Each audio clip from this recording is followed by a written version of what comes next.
අපි දැන් කතා කරන්න යන්නේ ලැමාක් වාදය සම්බන්ධයෙන්. එතකොට මේ ලැමාක් වාදය කියලා කියන්නේ පරිණාමය සම්බන්ධව ඉදිරිපත් වෙච්ච වාදයක්. එතකොට පරිණාමය කියන සංකල්පය පැහැදිලි කරන්න ලැමාක් කියන විද්‍යාඥයා විසින් ඉදිරිපත් කළපු වාදයට තමයි අපි ලැමාක් වාදය කියලා කියන්නේ. එතකොට මේ ලැමාක් වාදයේ මූලික සංකල්ප දෙකක් තියෙනවා. එතකොට මොනවාද මේ සංකල්ප දෙක? පළවෙනි එක තමයි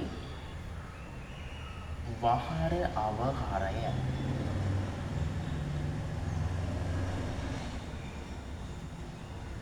දෙවැනි එක තමයි පරිචිත ලක්ෂණ ආවේනිය.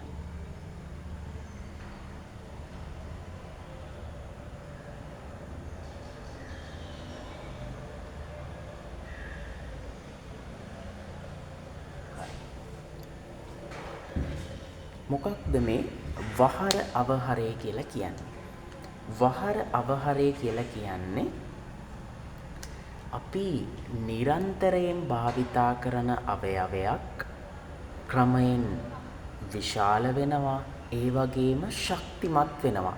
මෙන්න මේකට තමයි වහර අවහරය කියන්නේ. ඒ වගේම අපි භාවිතා කරන, ඒ කියන්නේ අඩුවෙන් භාවිතා කරන අවයවයක් ක්‍රමයෙන් ක්ෂීණ වෙලා යනවා, ෂය වෙලා යනවා. ඒතර වහර අවහරය කියන එකේ තේරුම තමයි අපි නිරන්තරයෙන් භාවිතා කරන අවයවයක් ක්‍රමයෙන් ශක්තිමත් වෙනවා, ඒ වගේම විශාල වෙනවා.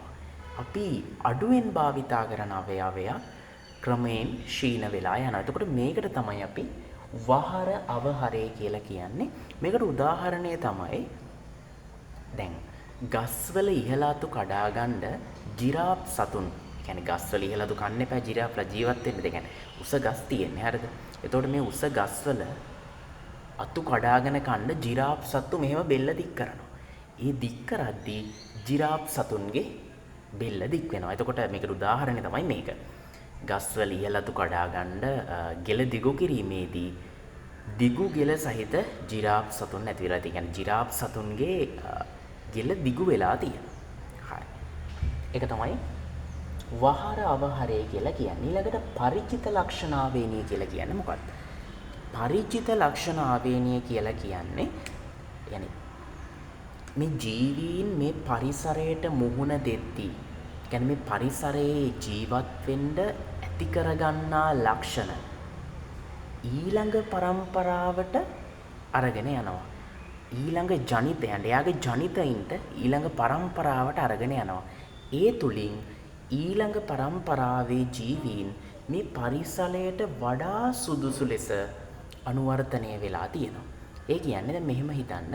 දැන් ගස්වල ඉහළ අතු කඩා ගන්න ජිරාෆ් සත්තු බෙල්ල දික් කරනවා. එතකොට එයාලගේ බෙල්ල දික් වෙනවා. එතකොට ඒ සත්තුන්ගේ බෙල්ල දිග වුණාම ඒ බෙල්ල දිග කියන ලක්ෂණය ඊළඟ පරම්පරාවට යනවා. ඒ ගියාම ඊළඟ පරම්පරාවේ හැදෙන ජිරාෆ්ලා බෙල්ල දිග කට්ටිය තමයි හැදෙන්නේ.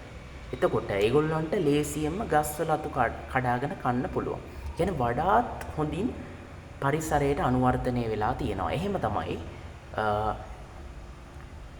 ලැමාක් විසින් මේ පරිණාමවාදය පැහැදිලි කරේ.